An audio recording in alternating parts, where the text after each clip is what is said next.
Je lis du livre de Genèse chapitre 3, au verset 1, ce qui suit. Le serpent était le plus rusé de tous les animaux des champs que l'Éternel Dieu avait fait. Il dit à la femme, Dieu a-t-il réellement dit, vous ne mangerez pas de tous les arbres du jardin? Prions. Notre Seigneur et notre Dieu, nous voici encore ce soir en ta présence pour te louer, te bénir, te rendre la gloire qui t'est due. Aussi, Seigneur, nous te demandons de nous assister afin que nous soyons en mesure de marcher dans tes voies et de suivre ta parole. Que le Saint-Esprit nous aide à comprendre ce que nous avons commencé à étudier, la vie de Moïse. Nous t'en prions, au nom de Jésus et pour ta gloire éternelle. Amen. Eh oui, si Moïse a œuvré, c'est parce qu'il y avait une cause. C'est pourquoi nous expliquons l'origine de la vie, du péché et les conséquences. Alors, rappelle-toi, nous avons vu hier que le diable se déguise en quoi? En ange de lumière. Dieu avait certainement averti Ève et Adam de l'existence du diable. Et ce dernier se trouvait là dans le jardin. On ne pouvait le voir parce qu'il était au travail. Il avait une seule mission: faire des adeptes, faire des disciples, continuer la guerre qu'il avait commencée au ciel avec Dieu. Il passait, il regardait Ève et Adam, comment ils fonctionnaient. Il découvrait les pois. Délicieux. Ah, j'aime les pois. C'est bon ça. Ah ouais. Les sapotilles. Oh là là là là là là. Délicieux.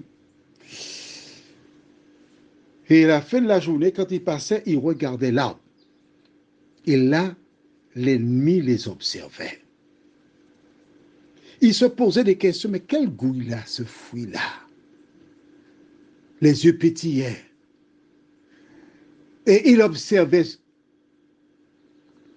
comme l'employé de commerce qui se trouve dans un magasin de belles robes de femmes.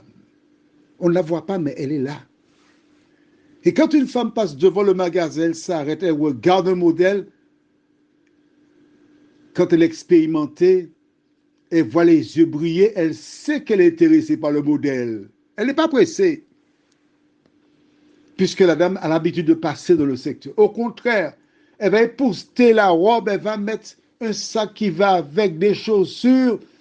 Lorsque la dame repasse le lendemain, elle regarde le modèle, elle va freiner, elle va regarder la robe. C'est ce qu'il a fait avec Ève. Il a attendu le moment opportun. Et un jour qu'Ève passait près de l'arbre, il a appelé, Hello, Evie, coucou, je suis là. Ève ne connaissait que la voix de Dieu et celle d'Adam. Quelqu'un qui mentionne son nom, qui est dans l'arbre de la connaissance du bien et du mal. Elle se rapproche de l'arbre, elle regarde attentivement, elle voit un bon serpent. Attention, en ce temps-là, le serpent volait. On le verra plus tard, parce que Dieu a maudit le serpent. Elle voit le serpent manger du fruit et il ne meurt pas, au contraire, il parle. Aïe, aïe, aïe, aïe, aïe.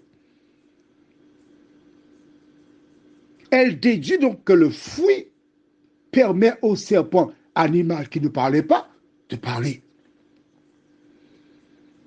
Et que pose-t-il comme question? Regarde comment l'ennemi est rusé. Dieu a-t-il réellement dit? Il cherche à mettre le doute. Vous ne mangerez pas de tous les arbres du jardin. Il sait très bien que c'est l'arbre de la connaissance du bien et du mal. Mais ils vont tamer la conversation avec Ève. Ils prêchent le faux pour éveiller sa curiosité. Est-ce vrai? La pauvre chérie, elle est tétanisée. Parce que pendant qu'il parle, il mange le fruit. Et puis, on n'a pas tous les détails de la Bible. Et certains me disent, ah, c'est délicieux, c'est tellement bon. Il n'y a aucun fruit aussi bon que celui-là. Et elle avait déjà envie de connaître le goût du fruit. Vois-tu, l'ennemi, il connaît tes faiblesses. Il sait exactement où te piéger. Prions. Notre Seigneur, notre Dieu, notre ennemi, le diable rôde comme un lion rougissant. Il a attendu le moment propice pour attaquer Ève.